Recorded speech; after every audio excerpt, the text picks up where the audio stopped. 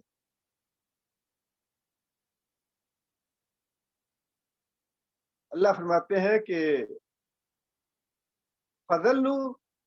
یہ اتنے سخت گمراہ ہو چکے ہیں،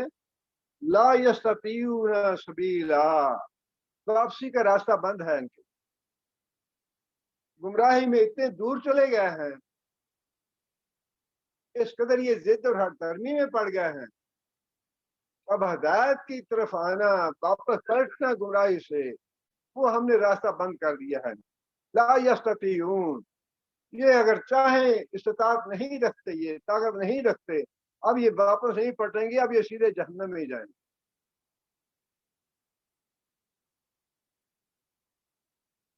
اللہ تعالیٰ دعا ہے کہ اللہ تعالیٰ ہمیں آیات کو سمجھنے کی اور ان پہ عمل کرنے کی توفیق عطا فرمائے. وعانه عليه قوم آخرون فقد جاءوا ظلما وزورا وقالوا أساطير الأولين اكتتبها فليتمل عليه بكرة وأصيلا قل أنزله الذي يعلم السر في السماوات والأرض إنه كان غفورا رحيما وقالوا ما لهذا الرسول يأكل الطعام ويمشي في الأسواق لولا أنزل إليه ملك فيكون معه نذيرا أو يلقى إليه كنز أو تكون له جنة يأكل منها وقال الظالمون إن تتبعون إلا رجلا مسحورا انظر كيف ضربوا لك الأمثال وضلوا فلا يستطيعون سبيلا. بسم الله الرحمن الرحيم الحمد لله إياك نعبد وإياك نستعين اهدنا الصراط المستقيم صراط الذين أنعمت عليهم غير المغضوب عليهم. اللهم صل على محمد وعلى آل محمد كما صليت على إبراهيم وعلى آل إبراهيم إنك حميد مجيد. اللهم بارك على محمد وعلى آل محمد كما باركت على إبراهيم وعلى آل إبراهيم إنك حميد مجيد. ربنا ظلمنا أنفسنا إن لم تغفر لنا وترحمنا لنكونن من الخاسرين. ربنا آتنا في الدنيا حسنة وفي الآخرة حسنة وقنا عذاب النار. اللهم أيد الإسلام والمسلمين، اللهم أيد الإسلام والمسلمين، اللهم أذل الشرك والمشركين، اللهم دمر أعداء الدين، اللهم نبر قلوبنا بنور الإيمان، اللهم ثبتنا على الإسلام، اللهم اغفر لجميع المؤمنين والمؤمنات الأحياء منهم والأموات. ربنا تقبل منا إنك أنت السميع العليم وتب علينا إنك أنت التواب الرحيم.